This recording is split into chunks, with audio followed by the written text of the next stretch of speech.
अध्याय 126 निशान का रवैया। वांग हाओ भी कुछ आश्चर्यचकित थे, उन्हें इस बार में किसी परिचित से मिलने की उम्मीद नहीं थी। हालांकि यह जान पहचान जरूरी नहीं कि आपका दोस्त ही हो, लेकिन वे दुश्मन भी नहीं हैं जो मिलते ही जान से हाथ धो बैठेंगे। जहां तक दोनों के बीच जान पहचान की बात है, तो यह एक नाटकीय कहानी है कि कैसे एक झगड़े के बाद वे दोस्त बन गए। संक्षेप में, वांग हाओ के प्रदर्शन ने स्कारफेस को प्रभावित किया। यही कारण है कि उन्होंने वांग हाओ के साथ इतने शिष्टाचार के साथ व्यवहार किया और उन्हें एक सम्मानित अतिथि के रूप में माना। चूहे, मुझे याद है कल रात मुझे कुछ लोगों ने बंधक बना लिया था, और उनका नेता वही आदमी था जिसके चेहरे पर जख्म का निशान था। वही जो काउंटर के पास खड़ा सिगार पी रहा था। सुन एरहू ने वांग हाओ से फुसफुसाते हुए कहा। कल रात के जख्मी आदमी का भयानक रूप अभी भी सुन एरहू के दिमाग में घूम रहा था, इसलिए जब उसने उस जख्मी आदमी को फिर से देखा तो उसका चेहरा पीला पड़ गया और वह कांप उठा, साफ तौर पर थोड़ा डरा हुआ था। हालांकि जब वांग हाओ ने उसे बार में खींचा तो जो दृश्य सामने आया उसे देखकर वह आश्चर्य से अवाक रह गया। सुन एरहू ने कभी इसकी उम्मीद नहीं की थी। कभी खूंखार और खतरनाक गैंग लीडर रहे इस व्यक्ति ने वांग हाओ को देखते ही अपनी आवाज धीमी कर ली और मिलनसार हो गया और उसका अभिवादन करने की पहल की। मुस्कुराहटों से भरा उसका चेहरा उसकी बाईं भौं से दाहिनी ठुड्डी तक फैले लंबे निशान को एक बेहद बदसूरत तुरही के फूल में बदल गया था। ये चूहे, क्या तुम इस जख्मी आदमी को जानते हो? सुन एरहू हकलाते हुए वांग हाओ के कान में फुसफुसाया। खैर, मैं तो यही कहूंगा कि हम परिचित हैं, वांग हाओ ने सहजता से कहा। वांग हाओ कमरे में दाखिल हुआ और स्कारफेस भी दरवाजे की तरफ ही चल रहा था। उसकी नजरें घूमी और उसने वांग हाओ के पीछे एक छात्र सा दिखने वाला लड़का खड़ा देखा, लेकिन चेहरा जाना पहचाना सा लग रहा था, मानो उसने उसे पहले कहीं देखा हो। स्कारफेस ने अपना दिमाग खपाया, लेकिन वह ये नहीं समझ पाया कि उसने इस लड़के को पहले कहाँ देखा था जिस पर उसकी धुंधली छाप थी। भाई वांग, आज आप मेरी दुकान पर क्यों आए हैं? इस खूबसूरत युवक को देखिए, यह आपका सहपाठी ही होगा, है ना? चूंकि आप इतने दयालु हैं कि आप आए, भाई वांग, मैं स्कारफेस आपका इलाज करूंगा। चलिए दूसरी मंजिल पर निजी कमरे में चलते हैं, सब कुछ मेरे खर्चे पर है। सुन एरहू की आंखें लगभग बाहर निकल आईं। उसने उम्मीद नहीं की थी कि स्कारफेस वांग हाओ के प्रति इतना विनम्र होगा। नहीं, यह अब विनम्रता नहीं रही, ये तो सरासर चापलूसी है, ऐसी चापलूसी जो एक अधीनस्थ अपने वरिष्ठ को खुश करने के लिए करता है। स्कारफेस के शब्दों से सन एरहू को कुछ महत्वपूर्ण जानकारी मिली। पहला, स्कारफेस वांग हाओ को जानता है। दूसरा, स्कारफेस वांग हाओ से डरता है। और तीसरा, स्कारफेस वांग हाओ का पक्ष लेने की कोशिश करता है। ये कैसे संभव है? वांग हाओ एक मजदूर वर्ग के मोहल्ले का एक साधारण हाई स्कूल का छात्र है। सुन एरहू वांग हाओ के परिवार की स्थिति को अच्छी तरह जानता था। दोनों बचपन से ही अच्छे दोस्त थे, कीचड़ में खेलते और नंगे रहते थे। वांग हाओ के पिता एक बिजली संयंत्र में मजदूर थे और उनकी मां उनकी बहन की देखभाल करती थी, जो दोनों पैरों से विकलांग थी। परिवार की आर्थिक स्थिति सुन एरहू के परिवार के विपरीत, जो एक निजी बूचड़खाना चलाता था, बहुत खराब थी। हालांकि दोनों ही मजदूर वर्ग के इलाकों से थे, सुन एरहू का परिवार वांग हाओ के परिवार से 10 गुना ज्यादा बेहतर स्थिति में था। सुन एरहू की याद में वांग हाओ के परिवार में कोई रिश्तेदार नहीं था, किसी अमीर या शक्तिशाली परिचित की तो बात ही छोड़ दीजिए। लेकिन स्कारफेस वांग हाओ से क्यों डरता है और उसे खुश करने की कोशिश क्यों कर रहा है? सन एरहू के दिमाग में बहुत सारे सवाल थे और वह वास्तव में वांग हाओ से जवाब पूछना चाहता था, लेकिन स्कारफेस के साथ सन एरहू थोड़ा घबरा गया और बोलना चाहता था, लेकिन अपना मुंह नहीं खोल सका। स्कारफेस, मैं आज यहाँ अपना समर्थन दिखाने नहीं आया हूँ, मैं यहाँ किसी को ढूंढने आया हूँ, वांग हाओ ने धीरे से अपनी यात्रा का उद्देश्य बताया। सच कहूं तो वांग हाओ को नहीं पता था कि इस बार का मालिक स्कारफेस है। वांग हाओ की नज़र में स्कारफेस एक गुंडा था जिसके अधीन कुछ भाई थे। उसने कभी नहीं सोचा था कि एक गुंडे के पास भी बिजनेस करने की समझ हो सकती है। लेकिन फिर उसने सोचा और बात समझ में आ गई। इस दौर में धरती पर ज्यादातर लोग जिंदा रहने के लिए संघर्ष कर रहे हैं। उन्हें मुश्किल से पता है कि उनका अगला खाना कहाँ से आएगा। वे अपना पेट भरने के लिए दिमाग खपा रहे हैं। शराब को गोल्डन लिक्विड कहा जाता है, यानी यह ऐसी चीज है जिसे आम लोग नहीं खरीद सकते। इसके अलावा जो लोग बार खोलने के लिए पर्याप्त शराब जुटा पाते हैं, उनकी पृष्ठभूमि और हुनर असाधारण होना चाहिए। यद्यपि यह जख्मी आदमी लड़ाई में कमजोर है, फिर भी वह कोई साधारण व्यक्ति नहीं है। ओह, किसी को ढूंढ रहे हो? स्कारफेस ने इधर उधर देखा और कहा, यहाँ बस कुछ ही लोग हैं, तुम उन्हें उंगलियों पर गिन सकते हो। तुम किसे ढूंढ रहे हो? स्कारफेस ने पूछा। वांग हाओ ने शांति से कहा, कल लियू हाई यहीं आपके बार में एक लड़की को ले गया था। वह लड़की मेरे अच्छे दोस्त की गर्लफ्रेंड है और मैं जिस लड़की की तलाश कर रहा हूँ वह वही लड़की है। वांग हाओ की बातें सुनकर स्कारफेस को कल रात की घटना याद आ गई। उसने वांग हाओ के पीछे खड़े लड़के की तरफ फिर से देखा और अचानक उसकी आंखें चमक उठीं। उसे याद आया कि कल रात जिस लड़के के साथ यह अप्रिय घटना घटी थी वह यही बच्चा था। दरअसल यही वह बच्चा था जिसने लियू हाई से झगड़ा किया था और लियू हाई को मुक्का भी मारा था। अगर उसने समय रहते हस्तक्षेप न किया होता और लड़की ने उसकी मिन्नतें न की होती तो शायद ये बच्चा अब ठंडे मुर्दाघर में पड़ा होता। तो कल रात जिस लड़के ने मुसीबत खड़ी की थी वो तुम्हारा दोस्त था। माफ करना, अब मुझे याद आया, सच में ऐसी ही एक लड़की थी। वो कल रात पहली बार हमारे बार में परफॉर्म कर रही थी। जाहिर है उसके परिवार के पास पैसों की तंगी थी।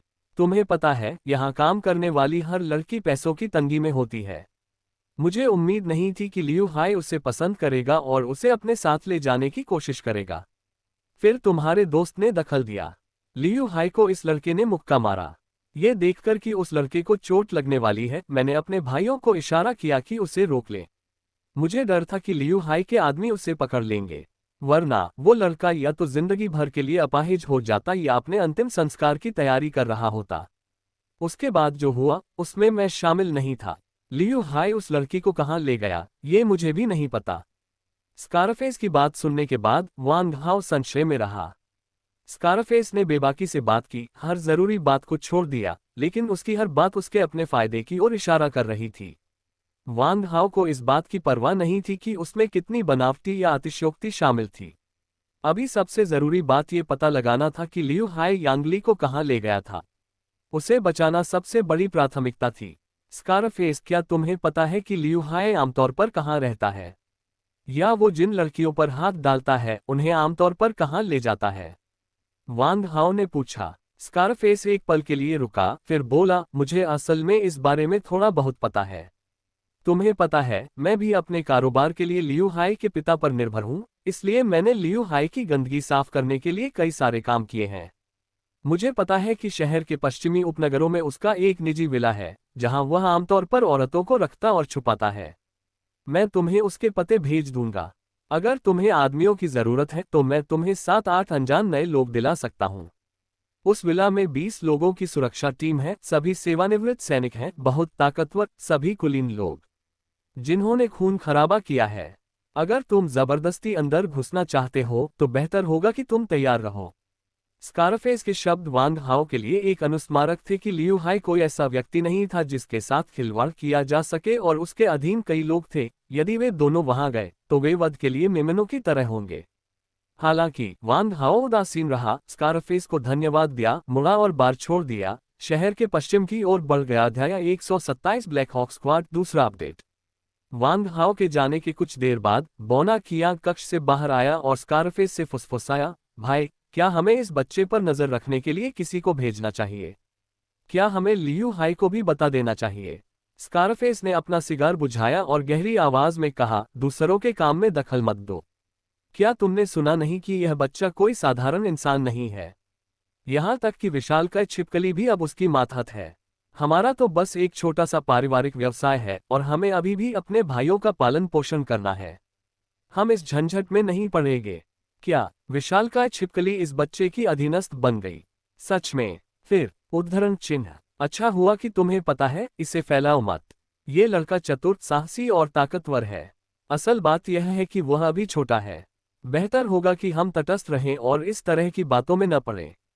वह बेवकूफ लियू हाई एक निराशाजनक मामला है। भाइयों से कहो कि आगे से उसके सामने पोते पोतियों जैसा व्यवहार न करें। स्कारफेस ने दरवाजे से बाहर देखा, उसकी आंखों में दुनिया से थका हुआ भाव था, जिससे पता चलता था कि उसने मानव स्वभाव की चंचलता को देख लिया है। आधे घंटे बाद वांग हाओ और सुन एरू स्कारफेस द्वारा प्रदान किए गए स्थान निर्देशांक पर पहुंचे। ये पहले एक खुली पार्किंग हुआ करती थी, लेकिन अब इस पर एक 2 मंजिला विला बना दिया गया है। पार्किंग की दीवारों को ऊंचा और मजबूत बनाया गया है और कंटीले तार भी लगाए गए हैं। विला के दोनों ओर खुले मैदान में 20 मीटर से भी ज्यादा ऊंचे 2 सुरक्षा टावर बनाए गए हैं। वर्दीधारी और बंदूकों से लैस कई हटे कट्टे सिपाही 24 घंटे इस इलाके की सुरक्षा की जिम्मेदारी निभाते हैं। इन शहरी बाहरी इलाकों में अक्सर आवारा जंगली जानवर या उत्परिवर्तित खूंखार जानवर घुसपैठ करते रहते हैं। ये कड़ी सुरक्षा वाले उपनगरीय विला सिर्फ जियांगन शहर के पश्चिमी और दक्षिणी हिस्सों में ही पाए जाते हैं। ये अमीर और ताकतवर परिवारों के लिए रुतबे और दौलत के प्रतीक हैं। जब वांग हाओ और उनके साथी विला के आसपास पहुंचे तो डिकेंस पहले से ही एक परित्यक्त ऊंची इमारत के अंदर खड़ा था और विला पर जबरन हमला करने के लिए वांग हाओ के आदेश का इंतजार कर रहा था। सन एरहू के साथ विला के रास्ते में वांग हाओ ने पहले ही डिकेंस को पुरुषों के एक समूह और उपयुक्त हथियारों और उपकरणों को लाने का निर्देश दिया था और डिकेंस को स्थान निर्देशांक और मिशन का संक्षिप्त विवरण भेजा था। वांग हाओ का संदेश प्राप्त होने पर डिकेंस ने तुरंत सब कुछ तैयार कर लिया और 12 पूर्णतः सशस्त्र और सक्षम लोगों को आदेश की प्रतीक्षा के लिए निर्दिष्ट स्थान पर ले गए। ये लोग डिकेंस के सगे भाई थे जिन्होंने कई सालों तक उनके हर सुख दुख में साथ दिया था। वे सभी बेहद कुशल थे और एक दूसरे को अच्छी तरह जानते थे। चूहे, ये जगह खतरनाक लग रही है। क्या यांग ली सचमुच उस विला में है? सुन एरहू ने घबरा कर पूछा। चूंकि हम यहाँ हैं तो क्यों न हम अंदर जाकर पता लगाने की कोशिश करें। वांग हाओ ने सहजता से बात की। उनका चेहरा आत्मविश्वास से भरा हुआ था जिससे सुन एरहू का तनाव थोड़ा कम हो गया।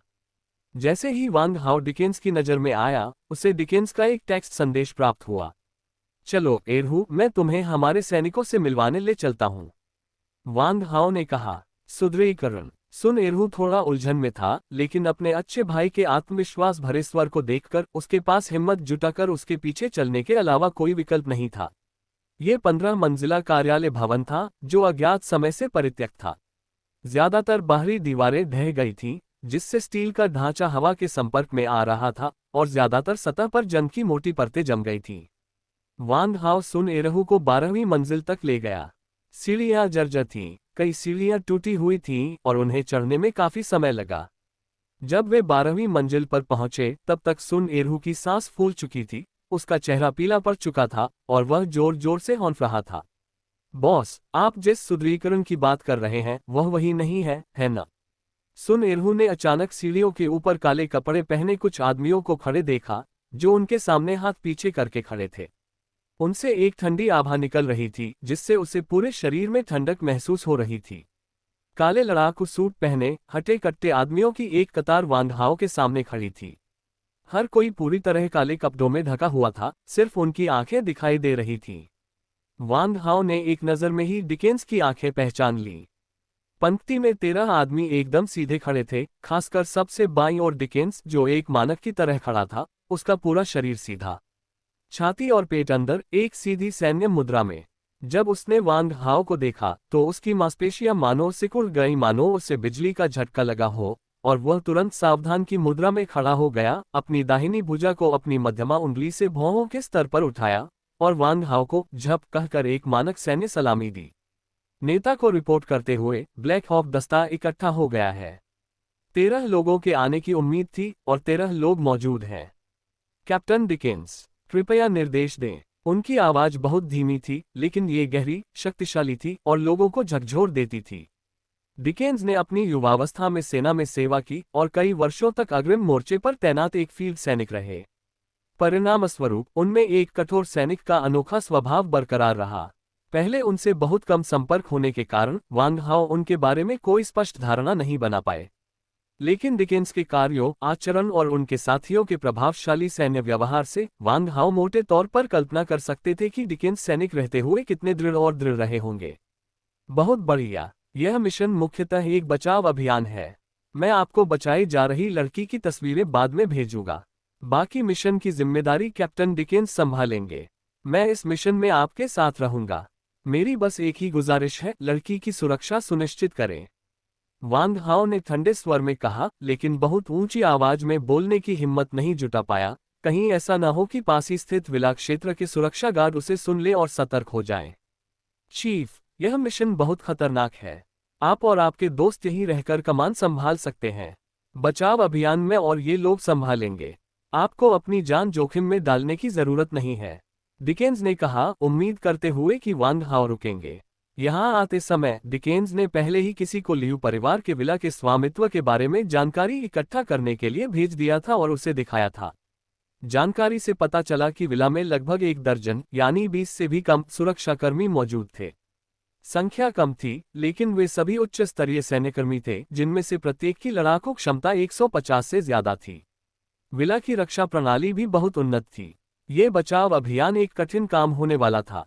उन्होंने सबसे बुरी स्थिति के लिए तैयारी कर रखी थी, इसलिए इस बार जिन लोगों का उन्होंने नेतृत्व किया वे सभी उनके सबसे वफादार और सबसे लंबे समय से सेवारत पूर्व सैनिक थे।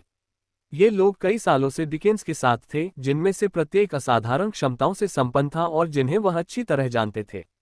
फिर भी डिकेन्स सफलता की संभावनाओं के बारे में निश्चित नहीं थे। अगर कोई कसर नहीं छोड़ी जाती तो सफलता की संभावना निश्चित रूप से 20% से ज्यादा नहीं थी। हालांकि यदि वांग हाओ को साथ लाया जाए तो सफलता की संभावना का अनुमान लगाना कठिन होगा। ऐसा नहीं था कि डिकेन्स को वांग हाओ की क्षमताओं पर भरोसा नहीं था, बल्कि किसी भी ऑपरेशन की सफलता या असफलता उसकी योजना और क्रियान्वयन पर निर्भर करती थी।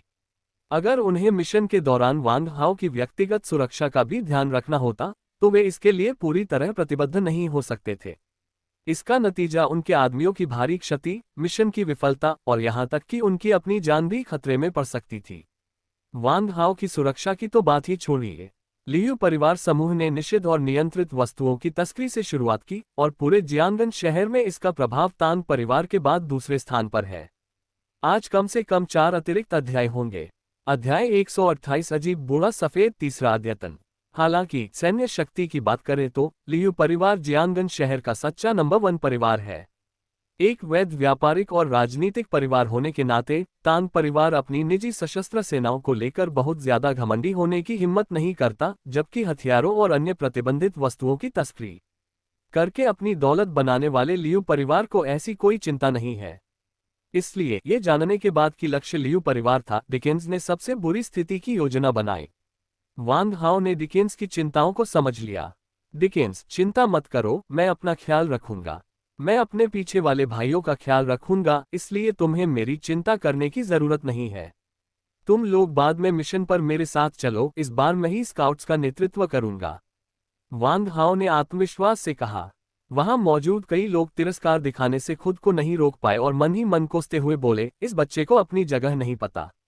उसे तभी पता चलेगा कि वह कितना मजबूत है जब उसके शरीर में छेद हो जाएंगे। हालांकि डिकेन्स कुछ चिंतित थे। अग्रिम मोर्चे पर तैनात चौकी आमतौर पर सबसे खतरनाक होती थी। केवल अनुभवी और युद्ध कौशल वाले ही इस भूमिका के लिए योग्य थे। अगर चौकी का समय से पहले खुलासा हो जाता तो न केवल उनकी जान जाती, बल्कि बाकी सभी को भी नुकसान पहुंचता। इसलिए जब वांग हाओ ने कहा कि वह आगे बढ़कर टोही करना चाहता है तो सभी थोड़े नाराज हो गए। लेकिन कोई भी सबसे पहले बोलना नहीं चाहता था और वे बस कैप्टन डिकेन्स के आदेश का इंतजार कर रहे थे। डिकेन्स को अच्छी तरह पता था कि ये अनुभवी सैनिक क्या सोच रहे हैं, लेकिन वह वांग हाओ के स्काउट के रूप में आगे बढ़ने से सख्त असहमत थे। ऐसा नहीं था कि उन्हें वांग हाओ की क्षमताओं पर शक था, लेकिन उन्हें डर था कि वांग हाओ में अनुभव की कमी है और इसकी वजह से उनकी मौत हो सकती है, जो बहुत बुरा होगा अगर यह सब उनके साथ नीचे गिर जाए। और तो और वांग हाओ को अपने साथ एक बोझ भी उठाना होगा। डिकेन्स ने सुन एरहू को बोझ इसलिए माना क्योंकि उसकी पैनी नजर और बाज जैसी तेज निगाहें लोगों को परखने में हमेशा सटीक होती थीं। सुन एरहू के चेहरे, हाव भाव और चाल ढाल पर पहली नजर से ही उन्होंने उसके व्यक्तित्व और अनुमानित ताकत का अंदाजा लगा लिया था, जो वांग हाओ से बिल्कुल अलग था। इसके बावजूद डिकेन्स ने सुन एरहू को किसी भी तरह से तुच्छ नहीं समझा। कमजोर होने के बावजूद सुन एरहू ने लियू परिवार के विला में घुसने का साहस दिखाया, ये डिकेन्स की प्रशंसा थी। इसलिए उन्होंने कभी सुन एरहू के बारे में शिकायत नहीं की और न ही उसके बारे में बुरा भला कहा। वांग हाओ डिकेन्स की चिंता समझ सकता था। वह जानता था कि अगर उसने इन लोगों को अपना हुनर नहीं दिखाया तो शायद ये लोग उसके आदेशों का पालन ही न करें। हालांकि डिकेन्स उसके मातहत बन गए थे, लेकिन ये लोग अच्छे इंसान नहीं थे। अगर वे पलटवार नहीं कर पाए तो आसानी से टूट जाएंगे। अपनी जिंदगी से भला कौन मजाक करेगा। सीधे शब्दों में कहें तो इन लोगों का वांग हाओ से कोई गहरा रिश्ता नहीं है। वे सिर्फ डिकेन्स की वजह से इस मिशन के लिए राजी हुए थे। हालांकि वे सभी डिकेन्स के अधीन हैं, फिर भी इतने सालों से वे साथ साथ सुख दुख में रहे हैं कि वे भाई जैसे हैं। अगर ये लोग अब अलग होकर काम छोड़ना चाहें तो डिकेंस कुछ नहीं कर सकते। सीधे शब्दों में कहें तो इन अनुभवी दिग्गजों ने वांग हाओ पर अपने जीवन का भरोसा नहीं किया था। आखिर चौकी पर कब्जा करना कोई मजाक नहीं है। अगर यह चौकी बेकार निकली तो सब बर्बाद हो जाएंगे। इस समूह को जिस व्यक्ति पर सबसे ज्यादा भरोसा था वह डिकेंस थे, और जाहिर है उनके मन में सबसे आगे जाने के लिए सबसे उपयुक्त उम्मीदवार भी डिकेंस ही थे। इतना महत्वपूर्ण पद किसी अजनबी को सौंपने में उन्हें कैसे सहजता महसूस हो सकती थी। वांग हाओ ने देखा कि हर कोई उनकी आंखों में क्या सोच रहा था। लोगों का ये समूह आश्वस्त नहीं था और उन्हें विश्वास नहीं था कि उनमें अग्रिम मोर्चे पर तैनात चौकी के रूप में सेवा करने की क्षमता है। चूंकि यह मामला था, इसलिए वांग हाओ ने इन लोगों को जीतने के लिए कुछ वास्तविक कौशल दिखाने का फैसला किया। ये सोचकर वांग हाओ ने डिकेंस से कहा, आज आपने दोपहर के भोजन में आधा भुना हुआ सुअर का पैर, 2 आलू, काले चावल और गोमांस खाया। आपकी जैकेट की बाईं जेब में लंबे लाल बालों वाली एक महिला की तस्वीर है। कैसे? तुम्हें कैसे पता चला? डिकेंस की आंखें अचानक अविश्वास से चौड़ी हो गईं। वह देवताओं में विश्वास नहीं करता था। क्या वांग हाओ में मन पढ़ने की क्षमता हो सकती है? क्या आप मनोरोगी हैं और क्या आप मन पढ़ना जानते हैं? डिकेंस ने अनिश्चितता से पूछा। नहीं, मैं मन नहीं पढ़ सकता, लेकिन मैं चीजों को देख सकता हूं। वांग हाओ ने धीरे से कहा। उफ़ा, एक्स-रे दृष्टि। अरे, क्या तुम मुझे बेवकूफ समझते हो? मैंने कभी किसी मानसिक शक्ति वाले व्यक्ति के बारे में नहीं सुना। तुम हमारे कप्तान के साथ मिलकर कोई नाटक करके सबको बेवकूफ तो नहीं बना रहे हो, है ना? डिकेंस के बगल में बैठा हट्टा कट्टा आदमी, जो उससे एक सिर छोटा था, अविश्वास भरे स्वर में सवाल करने से खुद को नहीं रोक पाया। वहीं बाकी लोगों ने भी एक दूसरे को देखा और सहमति जताई। हाँ, आप लोग निश्चित रूप से इस पर एक साथ काम कर रहे थे। डिकेंस, आप वास्तव में निष्पक्ष नहीं हो रहे हैं। बिल्कुल, इस बच्चे की किस्मत अच्छी थी और उसके पास एक जादुई औषधि थी जो तुम्हें सामान्य कर सकती थी। तुम्हें उसके आगे इतना विनम्र और अधीन होने की जरूरत नहीं है ना? हर कोई सवाल करने लगा और उनके दिलों में दबी हुई शंकाएं अचानक उभर आईं। डिकेंस अपना बचाव करना चाहते थे, लेकिन एक मुंह 12 मुनों से नहीं लड़ सकता, वह अवाक थे। मैं निर्दोष हूं। मैंने सचमुच वांग हाओ के साथ कोई सांठगांठ नहीं की। डिकेंस ने समझाने की कोशिश की, लेकिन कोई भी उस पर विश्वास करने को तैयार नहीं था। हालांकि वांग हाओ डिकेंस के बगल में उस हटे कट्टे आदमी के सामने खड़े हुए जिसने सबसे पहले सवाल उठाया था, और बोले। स्वाध्याय 132 स्पाइडर बम। मकड़ी रानी के 8 पैर हैं, हर एक में 2 हड्डी के चाकू लगे हैं। हर झटका अविश्वसनीय रूप से तेज है। वांग हाओ की जानवर जैसी आंख की क्षमता के बावजूद वह बस थोड़ा सा धुंधला ही देख पा रहा था। वह गति ध्वनि की गति से 10 गुना अधिक थी। अजीब बात यह है कि अपनी अविश्वसनीय गति के बावजूद ये वायु प्रतिरोध से बिल्कुल अप्रभावित था। न तो कोई ध्वनि विस्फोट हुआ और न ही वायु कंपन। लगातार लहराते मकड़ी के पैर मक्खन काटने वाले गर्म चाकू जैसे थे, हवा में सहजता से और हल्के से कटते हुए। न केवल उन्होंने कोई खास वायु प्रतिरोध उत्पन्न नहीं किया, बल्कि कुल 16 हड्डियों वाले चाकुओं को थामे हुए 8 मकड़ी के पैर पूरी तरह से अलग गति से बेतहाशा नाच रहे थे, फिर भी वे एक दूसरे से बिल्कुल प्रभावित नहीं हुए। इस घातक दंड की शक्ति का स्वाद चखो। भयानक मकड़ी रानी ने अपने 2 मकड़ी पैरों के साथ 2 चाप खींचे और फिर 2 सफेद चाप के आकार के प्रकाश ब्लेड वांग हाओ की ओर बढ़े। वांग हाओ ने अपनी आंखों पर ध्यान केंद्रित किया और देखा कि प्रकाश का सफेद चाप वास्तव में स्टील की कीलों जैसे अनगिनत मकड़ी के बाल थे, जो हवा में 2 चमकदार सफेद रोशनियों को प्रतिबिंबित कर रहे थे, और इसका स्वरूप प्रकाश के एक चाप के आकार के ब्लेड के समान था। हालांकि उन स्टील की कील जैसे मकड़ी के बालों में से हर एक नीले भूरे रंग की बेहद जहरीली रोशनी से चमकता है। अगर उनमें से किसी एक बाल से भी आपको चोट लग जाए, भले ही वह सिर्फ त्वचा को खरोचे, तो न्यूरोटॉक्सिन तुरंत आपके पूरे तंत्रिका तंत्र पर हमला कर देंगे, आपको लकवाग्रस्त कर देंगे और आपको पूरी तरह से निस्तेज और असहाय बना देंगे। वांग हाओ तेजी से पीछे हटा, अपने स्विमिंग फिश स्टेप्स को पूरी ताकत से आगे बढ़ाया। लेकिन घने मकड़ी के बाल अचानक हवा में बिखर गए, जिससे उसके सामने की सारी दिशाएं पूरी तरह से अवरुद्ध हो गईं। हताश होकर वांग हाओ ने लिटिल रेड को मदद के लिए बुलाया। अचानक वांग हाओ की छाती पर रखा साधारण लाल क्रिस्टल पेंडेंट एक चमकदार लाल रोशनी के साथ चमक उठा, जिसने वांग हाओ के शरीर को ढक लिया। लाल रोशनी ने वांग हाओ के शरीर को पूरी तरह से ढक लिया, और घने बारिश जैसे स्टील के कीले और मकड़ी के बाल जो लाल रोशनी से टकराए, रोशनी से बाहर हो गए, 1 मिलीमीटर भी नहीं घुस पाए। भाई, इस छोटी मकड़ी को मेरे पास छोड़ दो। मैं इसे एक ही बार में पूरा निगल सकता हूँ। जियो होंग ने अपनी आवाज प्रसारित की और वांग हाओ ने उस छोटे लड़के को अपने मन में हुश ध्वनि के साथ अपनी लार निगलते हुए भी सुना। नहीं, तुम्हें बस मुझे बचाने में मदद करनी है। मैं इस मकड़ी जैसे जीव से अकेले ही निपटना चाहता हूँ।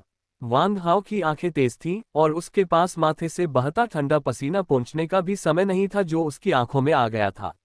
वांग हाओ की छाती पर लगी लाल बत्ती तुरंत गायब हो गई और स्टील की कीलें और मकड़ी के बाल अपनी शक्ति खोकर बारिश की बूंदों की तरह जमीन पर गिर पड़े। वांग हाओ के शरीर को फिर से देखा, उस पर एक भी जख्म नहीं था।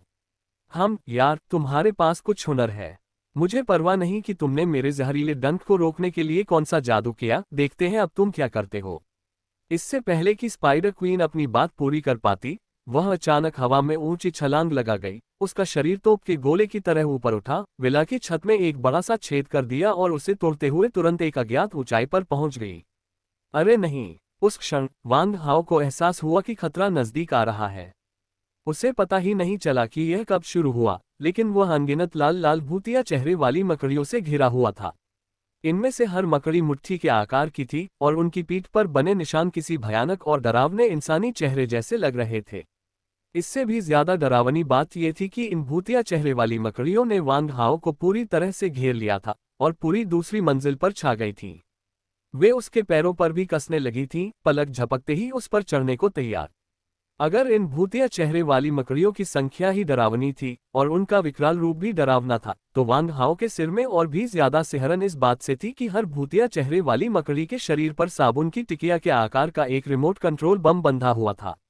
टिमटिमाती फ्यूज लाइट मकड़ी के शरीर पर एक अजीब सी मिश्रित आंख की तरह थी, जिससे पूरा शरीर डर से कांप उठता था। उफ! वांग हाओ को तुरंत एहसास हुआ कि वह अनगिनत छोटे छोटे मकड़ी बमों से घिरा हुआ है। अगर वह उड़ नहीं सकता, तो चाहे वह किसी भी दिशा में भागने की कोशिश करे, वह बर्बाद हो जाएगा। नतीजा ये होगा कि वह टुकड़े टुकड़े हो जाएगा। हालांकि वांग हाओ एक बात के बारे में गलत थे, ये बम उपकरण उच्च विस्फोटकों से नहीं, बल्कि अत्यधिक सांद्रित न्यूरोटॉक्सिन धुएं से भरे थे।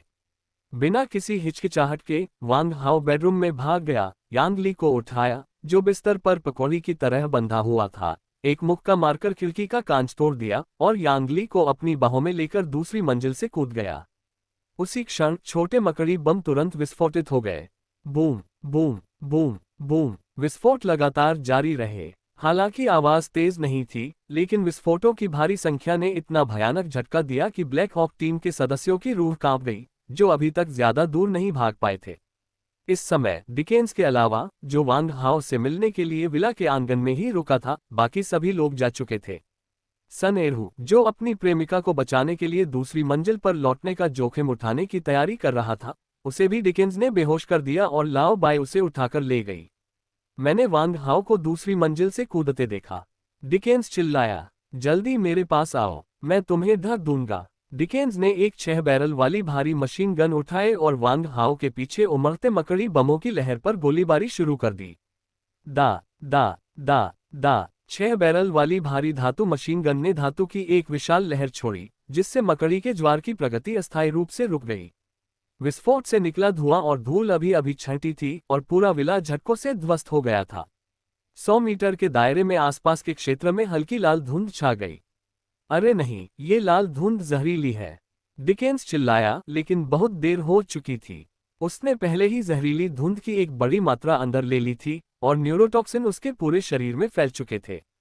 उसका पूरा तंत्रिका तंत्र लकवाग्रस्त होने लगा और उसके अंग कमजोर पड़ने लगे। उसके हाथ में 6 बैरल वाली भारी धातु की मशीन गन पहाड़ जितनी भारी लग रही थी। आखिरकार उसकी भुजाओं की शक्ति खत्म हो गई और भारी धातु की मशीन गन जमीन पर गिर गई। डिकेंस अब जमीन पर घुटनों के बल बैठा था, पूरी तरह से शक्तिहीन, मुश्किल से अपने हाथों से खुद को संभाल पा रहा था।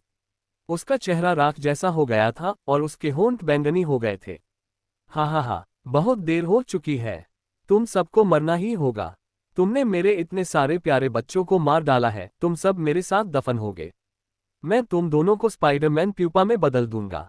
आवाज आसमान से आए और जैसे ही वह धीमी हुई, स्पाइडर क्वीन आसमान से उतरी और वांग हाओ और डिकेंस के सामने आ गई। जियो होंग, जल्दी से यांग ली और डिकेंस को सुरक्षित स्थान पर ले जाओ। वांग हाओ ने जियाओ होंग को आदेश दिया, यांग ली और डिकेंस दोनों को जहरीले कोहरे ने जहर दे दिया है, और अगर वे वहीं रुकते तो जहर और भी बढ़ जाता। हालांकि वांग हाओ को पता चला कि उन्हें जहर नहीं दिया गया है, इसलिए उन्होंने जियाओ होन को आदेश दिया कि वे उन दोनों को, जो जहर के कारण पहले से ही कमजोर और निस्तेज हो चुके थे, ले जाएं। लिटिल रेड तेजी से बछड़े के आकार का हो गया, फिर डिकेंस और यांगली को एक ही मुंह में पूरा निगल गया। फिलहाल दोनों को वॉर्ड एस्केप बीस्ट के टैलेंट स्पेस में सुरक्षित रहना चाहिए। भाई, मुझे इस खराब मकड़ी को मारने दो, लिटिल रेड ने बचकानी आवाज में थोड़ी नाराजगी के साथ कहा। भाई वांग हाओ को चोट पहुंचाने के लिए वह किसी को माफ नहीं कर सकती। कोई जरूरत नहीं, तुम इन्हें जल्दी से ले जाओ और इन्हें छोड़ने के लिए कोई सुरक्षित जगह ढूंढो। मैं इस मकड़ी दानव से खुद निपट लूंगा। वांग हाओ का रवैया बहुत दृढ़ था। दुश्मन से निपटने का एक ही तरीका है कि आप खुद उसका सामना करें। आप सिर्फ एक बार मदद कर सकते हैं, जिंदगी भर नहीं। अध्याय 133 स्पाइडरमैन क्रिसलिस। ये कैसा राक्षस है? उन दो लोगों को निगल लिया गया है। स्पाइडर क्वीन का चेहरा उदास था जब वह उत्सुकता से लिटिल रेड को देख रही थी। उसने पहली बार ऐसा अजीब जीव देखा था। उसका पूरा शरीर पारदर्शी और क्रिस्टल जैसा साफ था, मानो माणिक्य का क्रिस्टल हो, और उसकी शक्ल बेहद अजीब थी, किसी भी ज्ञात प्राणी से बिल्कुल अलग। ब्रह्मांड में विभिन्न तारा प्रणालियों में इतने सालों तक यात्रा करने के बाद भी उसने न तो कभी ऐसा विचित्र प्राणी देखा था और न ही उसके बारे में सुना था। भाई वांग हाओ, मैं जा रहा हूँ, अपना ख्याल रखना। ये कहकर वह जल्दी से विला क्षेत्र से बाहर निकल गया और बिना किसी निशान के गायब हो गया। जाने से पहले लिटिल रेड ने अपनी गहरी लाल आंखों से स्पाइडर क्वीन को घूरा। स्पाइडर क्वीन को अचानक अपनी रीढ़ की हड्डी में ठंडक महसूस हुई। यह उसकी आत्मा की गहराई से निकलता दबाव था, उसके वंश के भीतर शक्ति की एक अव्यक्त आभा थी। छोटी मकड़ी, अगर तूने मेरे भाई को नुकसान पहुंचाने की हिम्मत की तो मैं तुझे खा जाऊंगी। अचानक मकड़ी रानी के मन में एक आवाज गूंजी। वह तुरंत डर गई और उसने इधर उधर देखा, लेकिन उसे आसपास कोई और इंसान नजर नहीं आया। बस वह अजीब लाल राक्षस उसे ठंडी निगाहों से घूर रहा था। मकड़ी रानी को पसीना आ गया और वह सोचने लगी, क्या ये लाल राक्षस मानव भाषा बोल सकता है? उसने अपना सिर हिलाकर इस पागलपन भरी धारणा को खारिज कर दिया और उसकी निगाहें फिर से ठंडी हो गईं। अरे बदमाश, क्या ये लाल राक्षस तुम्हारा पालतू है? तो क्या हुआ अगर मैं हूं? अब यहाँ सिर्फ हम दोनों ही हैं। तुम मुझे पकड़ना चाहते हो? चलो, मैं यहीं खड़ा हूं। अगर तुम इतने काबिल हो तो आओ और मुझे पकड़ लो। वांग हाओ चिल्लाया। हम कितना घमंडी, जरा रुको जब तक तुम रो न पड़ो। अपनी बात खत्म करते ही मकड़ी रानी के शरीर से खून की धुंध निकलने लगी, जिसने उसके पूरे शरीर को ढक लिया। खून की धुंध से एक तेज खूनी गंध आ रही थी। पलक झपकते ही मकड़ी रानी का शरीर तेजी से फैल गया और खून की धुंध अनगिनत रक्त लाल मकड़ी के रेशों की तरह उसके पूरे शरीर को ढक गई। पलक झपकते ही उसने अपना राक्षसी रूप धारण कर लिया। रूपांतरण के बाद स्पाइडर क्वीन एक पूर्ण मकड़ी बन जाती है।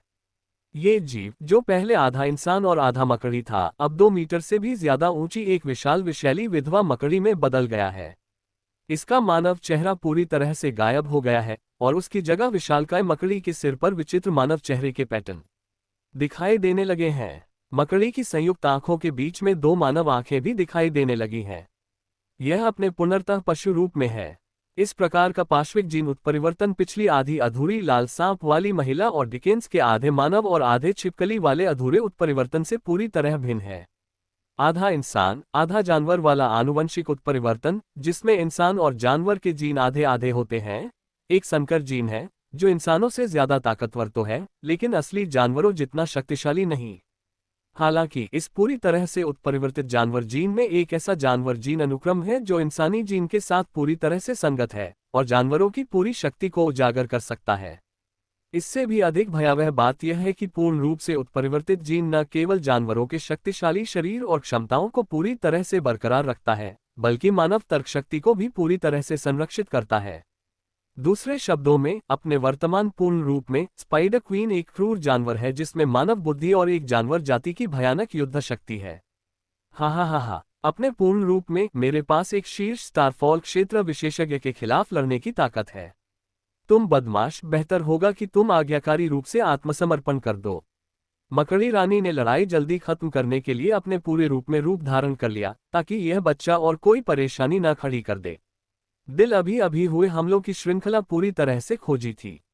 इन तरीकों से मकड़ी रानी को एहसास हुआ कि वांग हाओ की गतिविधियां अप्रत्याशित थीं। उसे मारना तो आसान था, लेकिन उसे जिंदा पकड़ना बहुत मुश्किल था।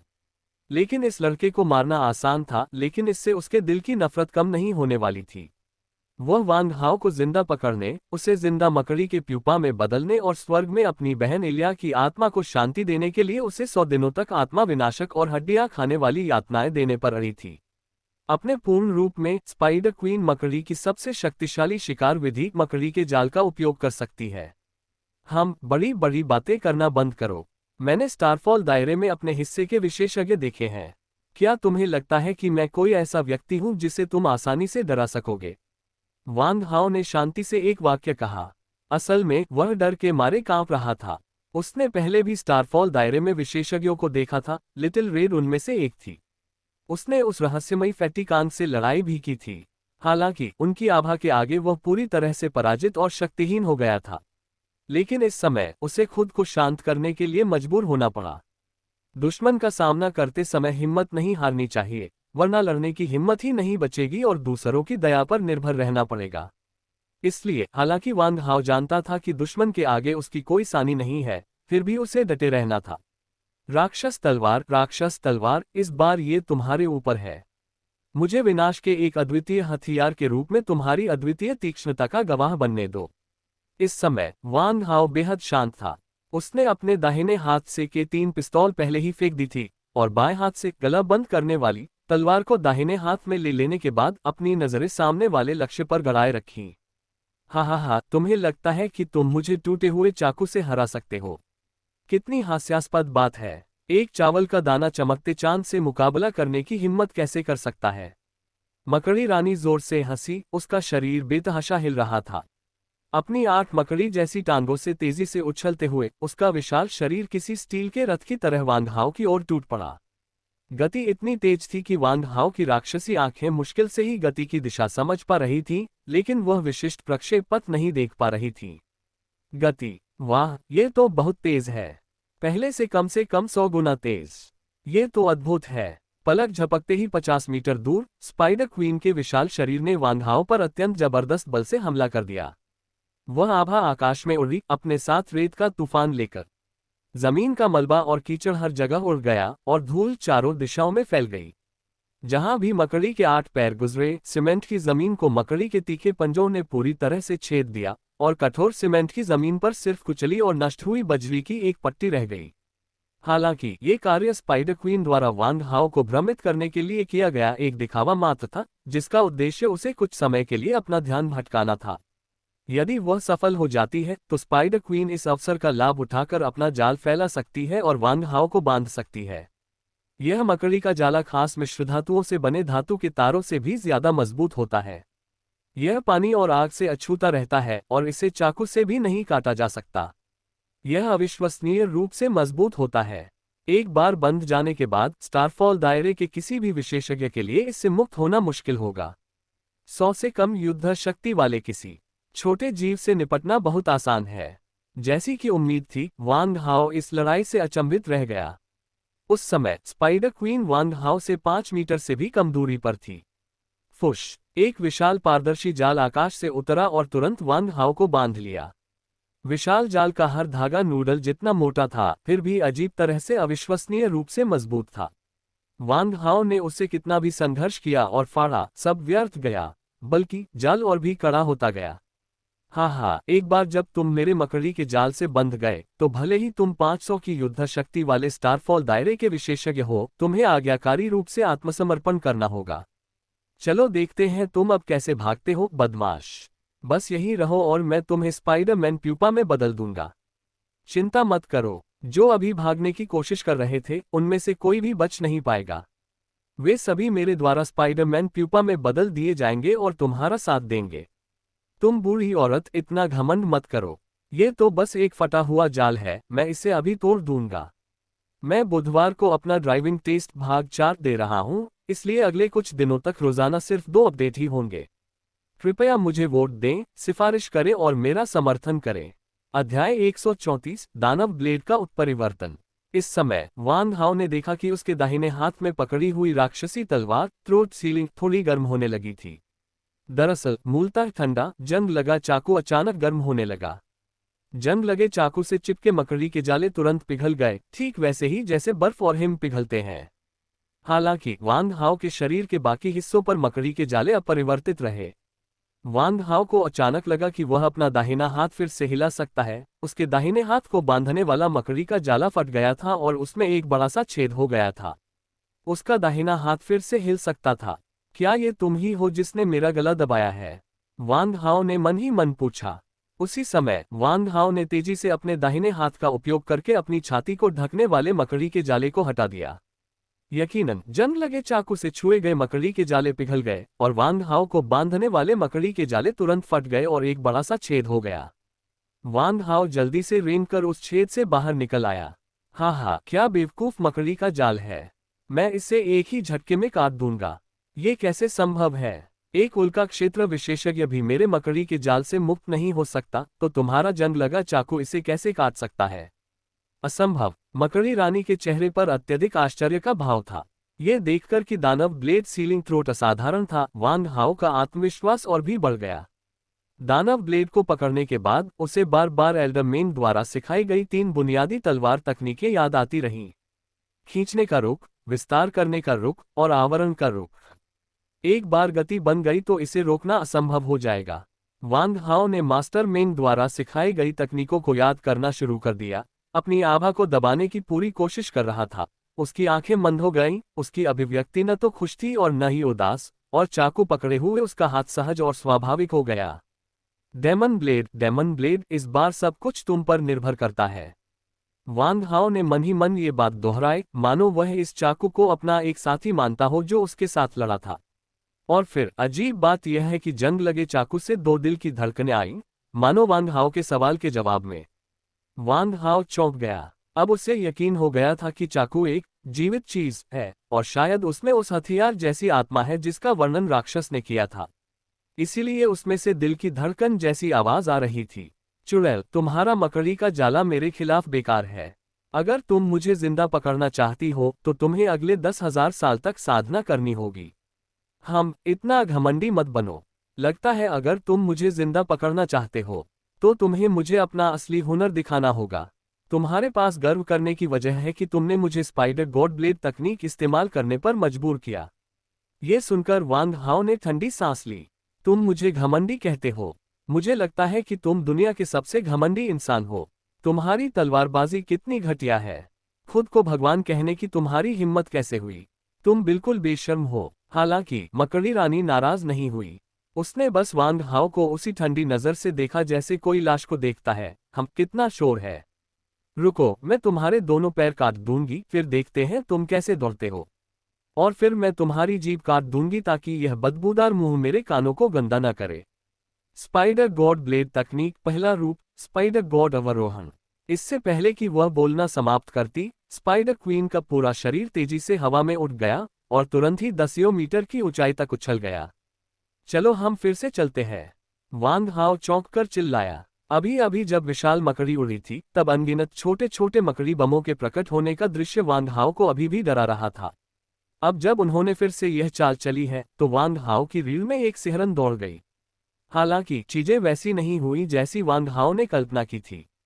इस बार मकड़ी रानी ने हमला करने के लिए मकड़ी के बमों का इस्तेमाल नहीं किया, बल्कि वह आसमान से जबरदस्त ताकत के साथ उतरी और अपनी श्रेष्ठ स्थिति का इस्तेमाल करते हुए सभी दुश्मनों को कुचल डाला। जैसे ही मकड़ी रानी आसमान से उतरी, उसने वांग हाओ की जगह पर नजरें गड़ा दी। उसकी 8 मकड़ी की टांगें तेज हड्डियों वाले ब्लेडों से चमक रही थीं, ठंडी रोशनी से चमक रही थीं और वांग हाओ के सिर की ओर गिरी। यदि आप इससे प्रभावित होते हैं तो या तो आप 8 मकड़ी के पैरों से टुकड़े टुकड़े हो जाएंगे या खूनी मांस और कीचड़ के ढेर में बदल जाएंगे। वांग हाओ ने लापरवाही बरतने की हिम्मत नहीं की और मौके का फायदा उठाकर 2 बार आगे की ओर लुढ़के और 10 मीटर से ज्यादा दूर छलांग लगा दी। हालांकि उसे उम्मीद नहीं थी कि हवा में स्पाइडर क्वीन की गति भी इतनी भयानक होगी। जैसे ही वांग हाओ ने आगे की ओर लुढ़कना बंद किया, स्पाइडर क्वीन उसके 1 मीटर पीछे जमीन पर आ गिरी। जमीन पर उतरते ही उसने 2 हड्डी के चाकू आगे की ओर झपटे और वांग हाओ की पीठ को उसके बाएं कंधे से लेकर दाहिनी कमर तक तिरछे स्वोश की आवाज के साथ चीर डाला। उसके कपड़ों में 1 फुट से भी ज्यादा लंबा छेद हो गया और नीचे उसकी ट्रेनिंग यूनिफॉर्म भी क्षतिग्रस्त हो गई। सौभाग्य से वांग हाओ की पीठ पर घाव गहरा नहीं था, बस ऊपरी त्वचा को चीर रहा था और थोड़ा खून बह रहा था। अंदर की मांसपेशियां, तंत्रिका तंतु और हड्डियां बिल्कुल भी। अध्याय 138 Black Hawk down, vulture eyes.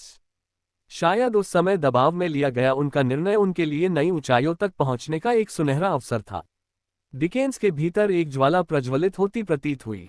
तुम सब ऐसे बर्ताव कर रहे हो जैसे तुम बूढ़े और अनुभवहीन हो, और सोच रहे हो कि अनगिनत लड़ाइयां लड़ने की वजह से तुम सबको नीचा दिखा सकते हो। यह मिशन तुम्हारे लिए एक चेतावनी होगी। तुम में सबसे छोटा 30 से ऊपर का है, जबकि मैं सिर्फ 18 साल का हूं, यानी तुम पहले से ही बूढ़े हो। लेकिन कड़ी मेहनत करने और लगातार बेहतर होते रहने के बजाय तुम सब घमंडी और दबंग हो, यहां तक कि कैप्टन डिकेंस के आदेशों की भी अवहेलना कर रहे हो।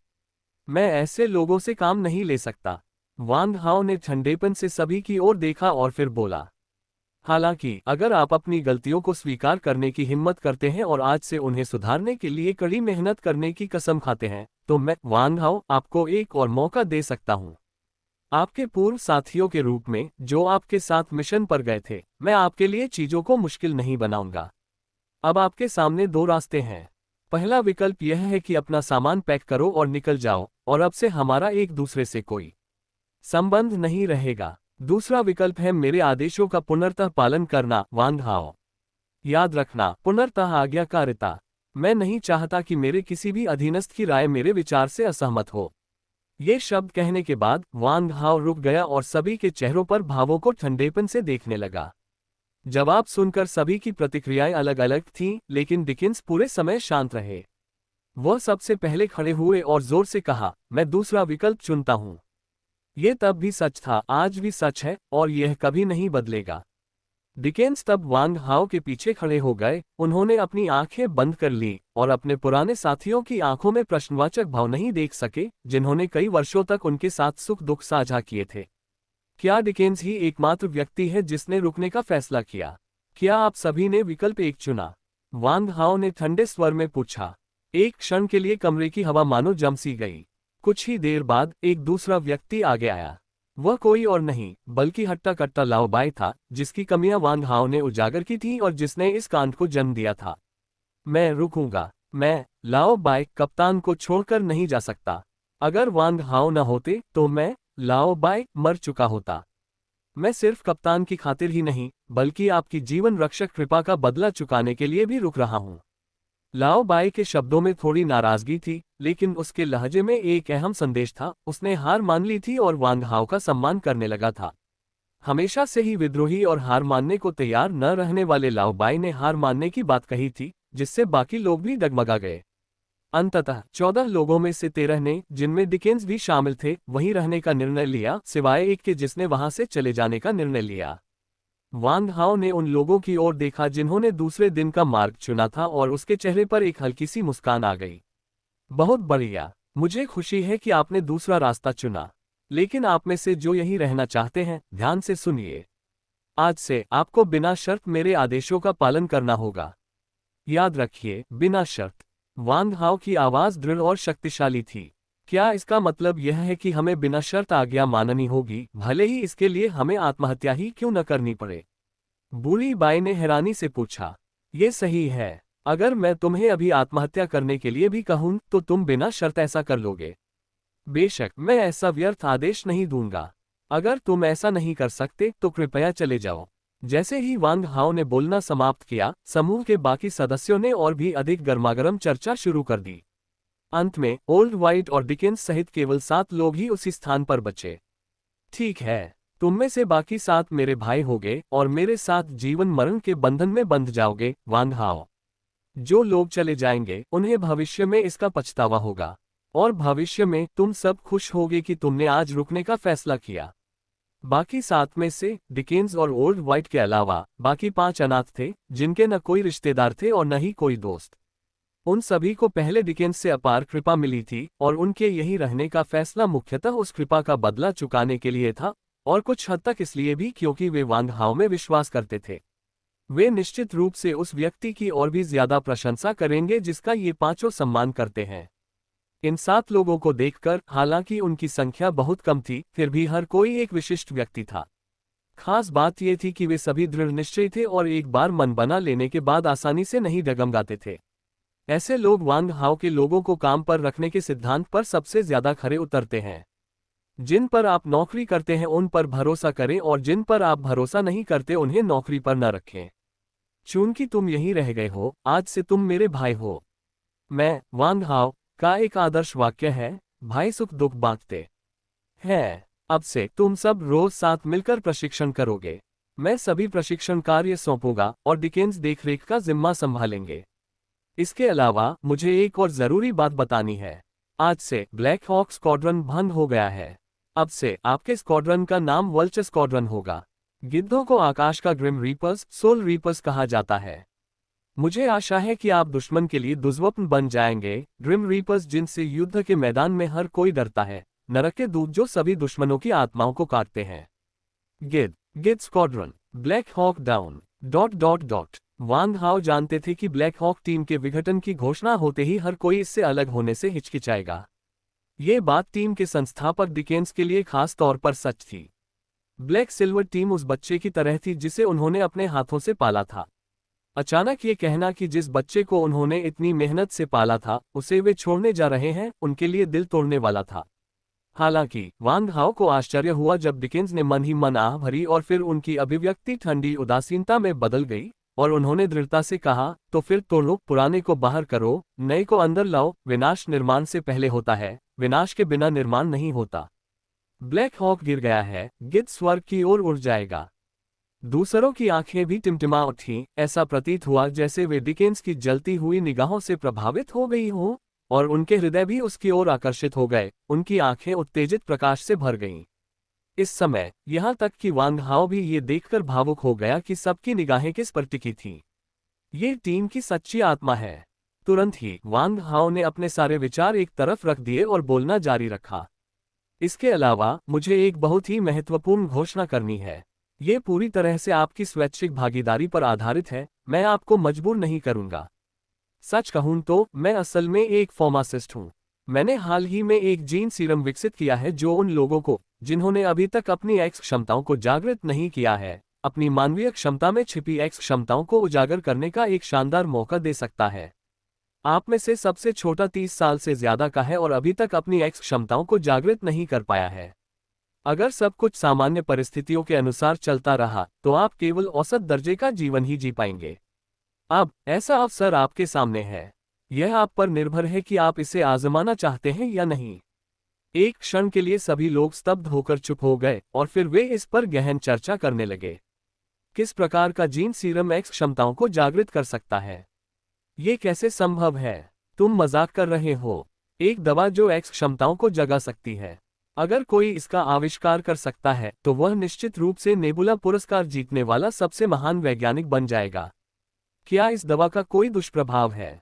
अध्याय 139 उन्नत धारीदार बाघ औषधि। सबके मन में शंकाएं होना स्वाभाविक है। वांग हाओ को इस बात पर जरा भी गुस्सा नहीं आया और न ही जरा सी भी नाराजगी दिखाई, क्योंकि वह जानता था कि इन लोगों को पूरी तरह से नियंत्रित करने के लिए उसे न केवल मजबूत रणनीति की जरूरत है, बल्कि उन्हें लंबे समय तक अपने हित समूह के रथ से बांधे रखने के लिए ठोस लाभ की भी जरूरत है। अब वह उन्हें जो जीन सीरम दे रहा था वह तो बस एक तात्कालिक उपाय था। असली मजा तो अभी आना बाकी था। वांग हाओ ने उनके लिए जो तैयार किया था वह चित्तीदार बाघ औषधि का गाढ़ा संस्करण था जिसे उसने पहले ही परिष्कृत कर लिया था। हालांकि वांग हाओ ने जो गाढ़ा औषधि निकालने के लिए तैयार की थी वह 10 गुना गाढ़ा संस्करण नहीं था, बल्कि चित्तीदार बाघ औषधि का 2 गुना पतला संस्करण था। इससे भी खास बात यह थी कि इनमें से प्रत्येक औषधि में वांग हाओ के खून की 3 बूंदें थीं। हालांकि यह केवल 3 बूंदें थीं, वांग हाओ को विश्वास था कि रक्त की ये 3 बूंदें चमत्कार पैदा कर सकती हैं। इसके बाद वांग हाओ ने अपनी स्थानिक अंगूठी से चित्तीदार बाघ औषधि के 7 उन्नत संस्करण निकाले जिनमें उसके अपने खून की 3 बूंदें थीं। सब लोग, औषधि यही मेरे हाथों में है। मैं तुम्हें मजबूर नहीं करूंगा। जो कोई भी इसे लेना चाहता है वह तुरंत ले सकता है। अगर आप नहीं चाहते तो आप इसे छोड़ भी सकते हैं। वांग हाओ ने धीरे से कहा, फिर अपनी निगाहों से सबको गौर से देखा।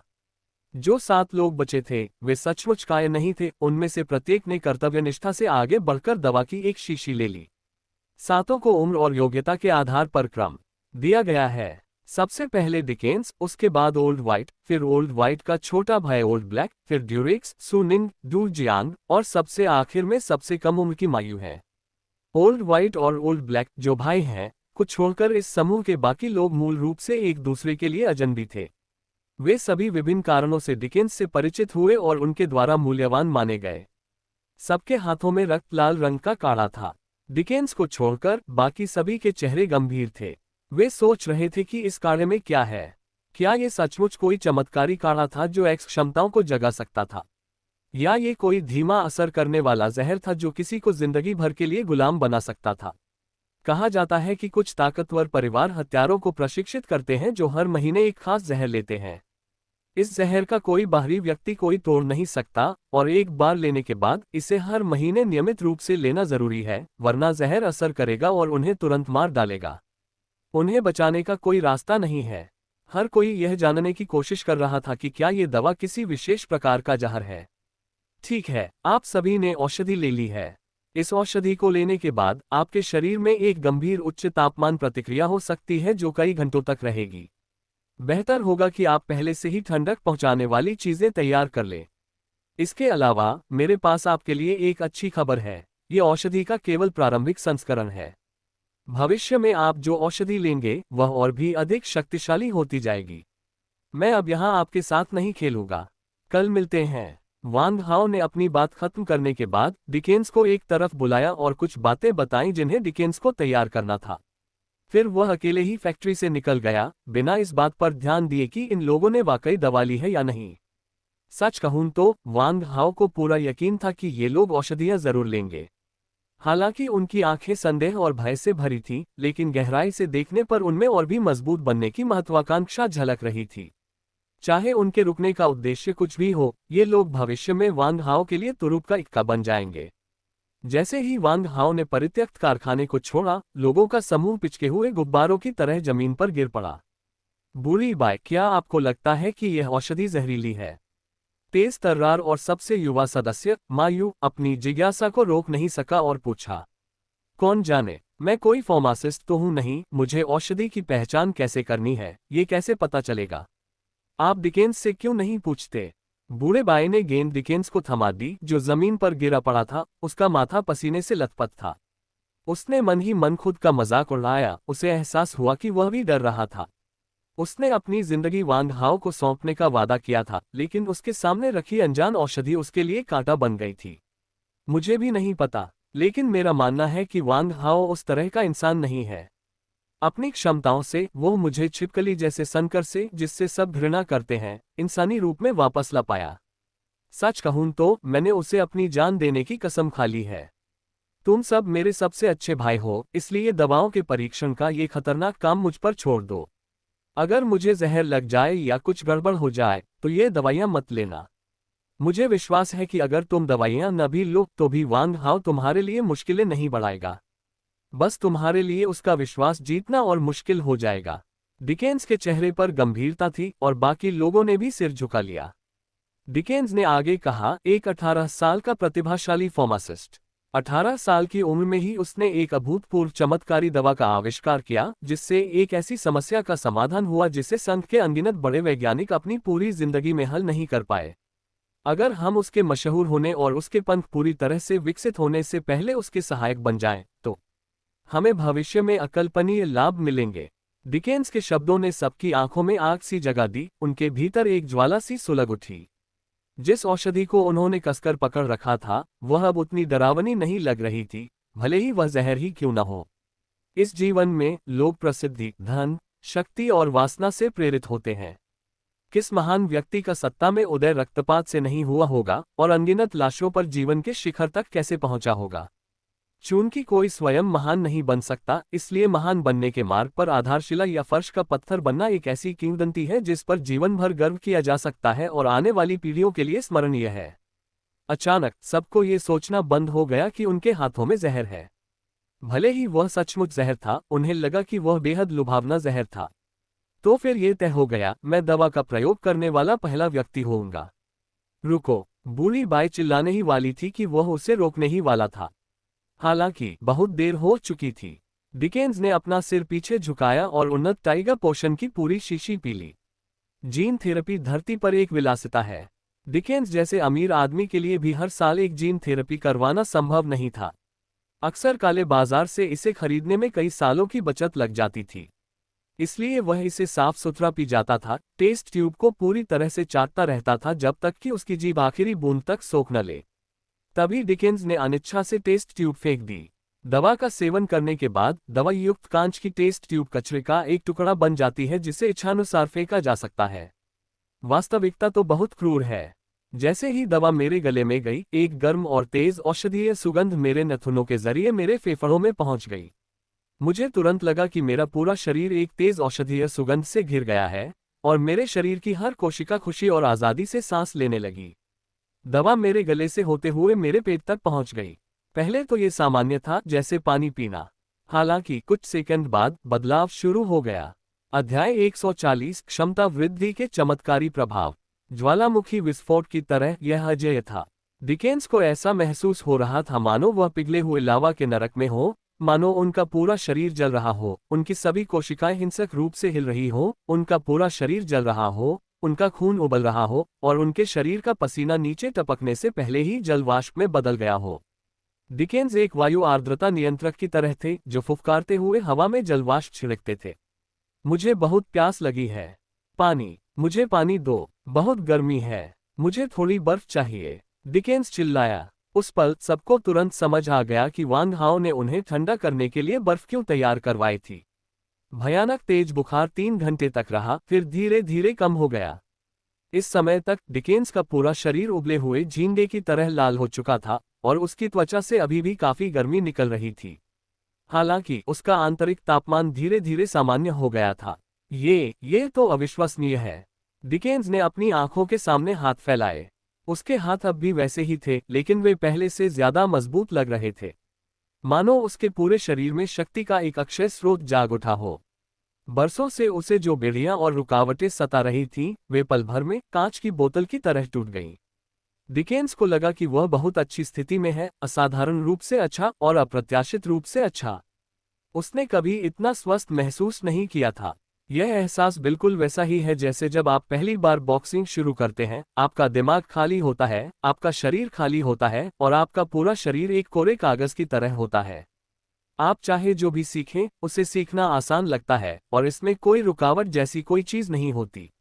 इस पल डिकेंस को ऐसा लगा जैसे वह अपने बचपन में लौट गया हो। उसे पूरी तरह से खालीपन महसूस हो रहा था और उसे साफ साफ एहसास हो रहा था कि उसकी सीमाएं अभी भी बहुत ऊंची हैं। उसकी क्षमताएं एक अंतहीन सागर की तरह लग रही थीं और वह बस उसका एक छोटा सा हिस्सा ही निकाल पा रहा था। इस दवा को लेने से पहले वह 10 साल से अधिक समय से इस अड़चन में फंसा हुआ था और महसूस कर रहा था कि उसकी सारी क्षमता एक शराब की बोतल की तरह है जो भरने वाली है। ये परिवर्तन केवल शारीरिक परिवर्तन नहीं है, यह अवचेतन में परिवर्तन है। डिकेंस को लगा कि अब उनकी क्षमता पहले की तुलना में सैकड़ों या हजारों गुना अधिक हो गई है। कम से कम उन्हें अपनी क्षमता की सीमाओं का एहसास तो नहीं हो रहा था। एक्स क्षमता विकसित करें, क्षमता बढ़ाएं। डिकेंस की आंखें तीव्र प्रकाश से चमक उठीं, उनकी मुट्ठियां भींच गईं और उनके जबड़े इतने कसकर भींचे गए कि उनके दांतों से कुरकुराहट जैसी आवाज आई। एक लंबी चुप्पी के बाद डिकेंस ने अपना सिर पीछे किया और जोर से हंस पड़े। हा, वह हमारे बारे में बात कर रहा है। यह दवा उसके वर्णन से भी अधिक अद्भुत है। हालांकि मैंने अभी तक अपनी एक्स क्षमता को जागृत नहीं किया है, मैं पहले ही इसके किनारे को छू चुका हूं और ये दवा शायद मेरी एक्स क्षमता को जागृत करने में मदद करने के अलावा और भी बहुत कुछ करती है। इसका सबसे बड़ा काम शायद क्षमता को बढ़ाना है। क्या क्षमता बढ़ाओ? बूढ़े बाई की आंखें चौड़ी हो गईं, उसका चेहरा अविश्वास से भर गया। डिकेंस ने हंसना बंद किया और आगे कहा, यह सही है। बाजार में उपलब्ध क्षमता विकासशील दवाएं केवल आपकी अप्रयुक्त क्षमता का दोहन करने में मदद कर सकती हैं, लेकिन ये दवा क्षमता को बढ़ा सकती है। अभी अभी मैंने महसूस किया कि मेरी क्षमता हजारों गुना नहीं, दसियों हजार गुना ज्यादा बढ़ गई है। मैं अपनी वर्तमान क्षमता की सीमाएं भी नहीं देख पा रहा हूं। क्या ये कैसे संभव है? ये कैसे संभव है? यहां तक कि तेज तर्रार मा यू के चेहरे पर भी अविश्वास का भाव था। मैं तुमसे झूठ क्यों बोलूंगा? मैं तुम्हें बताना ही भूल गया, मैंने अपनी अड़चन तोड़ दी है और मेरी युद्ध शक्ति 360 से बढ़कर 430 हो गई है। इसके अलावा मुझे लगता है कि मेरी वर्तमान क्षमता इतनी ज्यादा है कि मैं खुद भी उसे देख नहीं पा रहा हूं। शायद मैं एक महान शीर्ष स्तरीय 9 सितारा योद्धा बन जाऊं। डिकेंस के बोलने के बाद सभी के दिमाग पूरी तरह से खाली हो गए। ऐसे शब्द अत्यंत हानिकारक हैं। 9 सितारा योद्धा पौराणिक व्यक्तित्व है, अस्तित्व के शिखर पूरे गैलेक्टिक संघ में बहुत कम और दूर दूर तक। वुजी डोजो के संस्थापक, वुजी तलवार के संत मास्टर यी और संघ के युद्ध देवता संघ के इन दो अमर महापुरुषों को 9 सितारा योद्धा कहा जाता है। ऐसे प्राणी इन नन्हे मुन्नों के सपनों से भी परे हैं। लेकिन डिकेंस के शब्द अभी ऐसे नहीं लग रहे थे जैसे वह नींद में बोल रहे हों। कैप्टन, आपने तो वाकई कमाल कर दिया। ड्यूरेक्स, जो अब तक चुप था, आंखें चौड़ी कर गया। उसने अपने ब्रेसलेट पर लगे 432 नंबर को देखा जो डिकेंस की युद्ध शक्ति को दर्शाता था। हे भगवान, ये कैसी औषधि है? ये औषधि, क्या ये प्रसिद्ध हैश ग्रेड औषधि हो सकती है? बूढ़ी बाई का माथा पसीने की बूंदों से भर गया था। डिकेंस ने अपनी आंखें बंद की और धीरे से कहा, भले ही यह हैश ग्रेड औषधि न हो, पर शायद करीब करीब वैसी ही है।